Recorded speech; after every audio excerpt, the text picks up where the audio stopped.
New Year's is always a good time to make new resolutions. It's also a good time to reflect on the ups and downs of the past year. Continuing an adulterous relationship is tearing a man's heart apart. Let's find out whether he caves into temptation on New Year's Eve in Guy De Maupassant's short story, A New Year's Gift.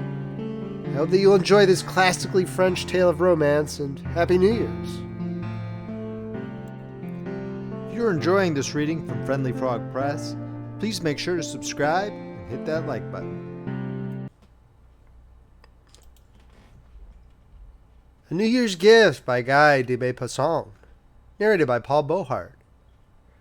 Jacques de Randal, having dined at home alone, told his valet he might go out, and he sat down at his table to write some letters. He ended every year in this manner, writing and dreaming. He reviewed the events of his life since last New Year's Day, things that were now all over and dead. And in proportion as the faces of his friends rose up before his eyes, he wrote them a few lines, a cordial New Year's greeting on the 1st of January. So he sat down, opened a drawer, took out of it a woman's photograph, gazed at it a few moments, and kissed it. Then, having laid it beside a sheet of notepaper, he began. My dear Irene, you must by this time have received the little souvenir I sent you, addressed to the maid. I have shut myself up this evening in order to tell you... The pen here ceased to move. Jacques rose up and began walking up and down the room. For the last 10 months he had had a sweetheart, not like the others, a woman with whom one engages in a passing intrigue of the theatrical world or the demi-monde, but a woman whom he loved and won. He was no longer a young man, although he was still comparatively young for a man. He looked on life seriously in a positive and practical spirit. Accordingly, he drew up the balance sheet of his passion, as he drew up every year the balance sheet of friendships that were ended or freshly contracted, of circumstances and persons that had entered into his life. His first ardor of love having grown calmer, he asked himself with the precision of a merchant making a calculation, what was the state of his heart with regard to her, and he tried to form an idea of what it would be in the future. He found there a great and deep affection, made up of tenderness, gratitude, and the thousand subtleties which give birth to long and powerful attachments. A ring at the bell made him start. He hesitated. Should he open the door? But he said to himself that one must always open the door on New Year's night to admit the unknown who's passing by and knocks, no matter who it may be. So he took a wax candle, passed through the antechamber, drew back the bolts, turned the key, pulled the door back, and saw his sweetheart standing pale as a corpse, leaning against the wall. He stammered. What is the matter with you? She replied. Are you alone? Yes. Without servants? Yes. You are not going out? No. She entered with the air of a woman who knew the house. As soon as she was in the drawing room, she sank down on the sofa and, covering her face with her hands, began to weep bitterly. He knelt down at her feet and tried to remove her hands from her eyes so that he might look at them, and exclaimed, Irene, Irene, what is the matter with you? I implore you to tell me what is the matter with you.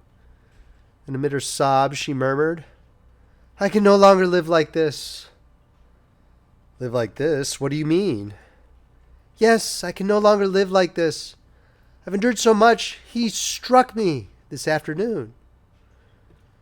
Who, your husband? Yes, my husband. Ah. He was astonished, having never suspected that her husband could be brutal. He was a man of the world, of the better class, a clubman, a lover of horses, a theatre-goer, and an expert swordsman.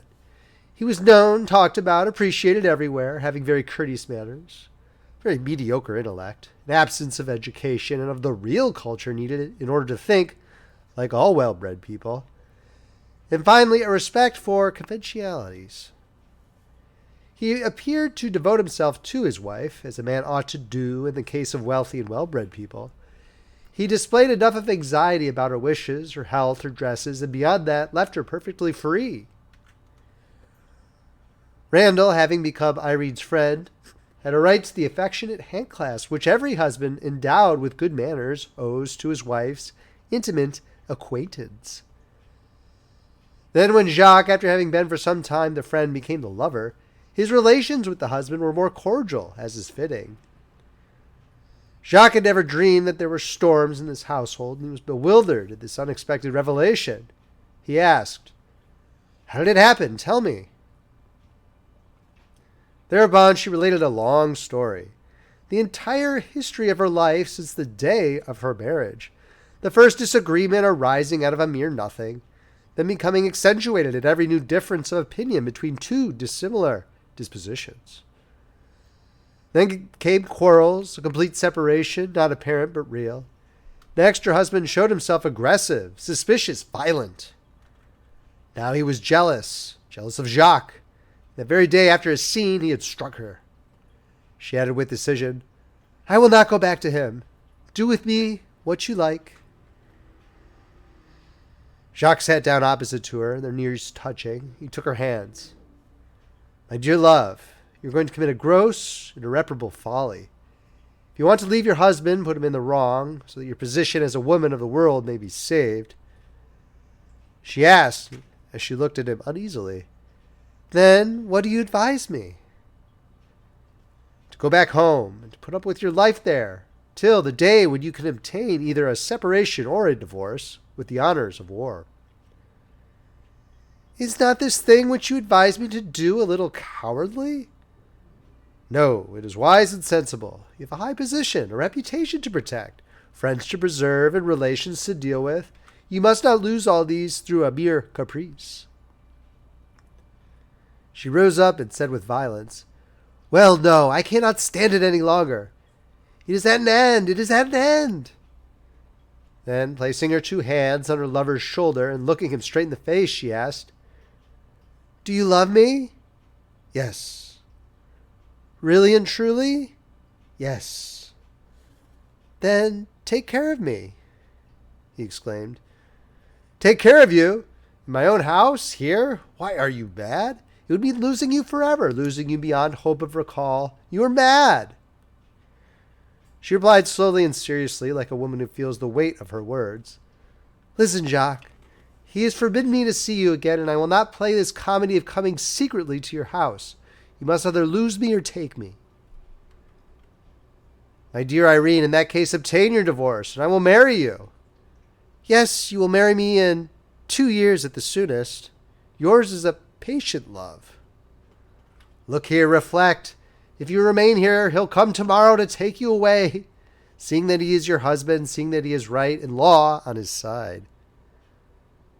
"I did not ask you to keep me in your own house, Jacques, but to take me anywhere you like. I thought you loved me enough to do that. I've made a mistake. Goodbye." She turned round and went toward the door so quickly that he was only able to catch hold of her when she was outside the room. "Listen, Irene." She struggled and would not listen to him. Her eyes were full of tears, and she stammered, "Let me alone, let me alone, let me alone." He made her sit down by force. Once more falling on his knees at her feet, he now brought forward a number of arguments and counsels to make her understand the folly and terrible risk of her project. He omitted nothing which he deemed necessary to convince her, finding even in his very affection for her incentives to persuasion. As she remained silent and cold as ice, he begged of her, implored of her to listen to him, to trust him, to follow his advice. When he had finished speaking, she only replied, "Are you disposed to let me go away now?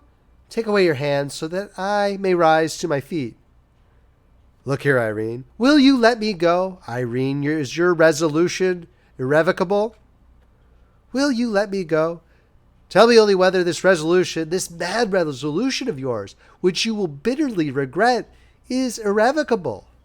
"Yes, let me go." "Then stay. You know well that you are at home here. We shall go away tomorrow morning."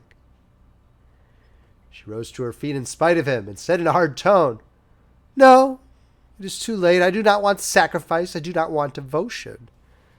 Stay. I have done what I ought to do. I have said what I ought to say. I have no further responsibility on your behalf. My conscience is at peace. Tell me, What do you want me to do? And I will obey. She resumed her seat, looked at him for a long time, and then asked in a very calm voice, "Well then, explain." "Explain what? What do you wish me to explain?" Everything that you thought about before changing your mind. Then I will see what I ought to do."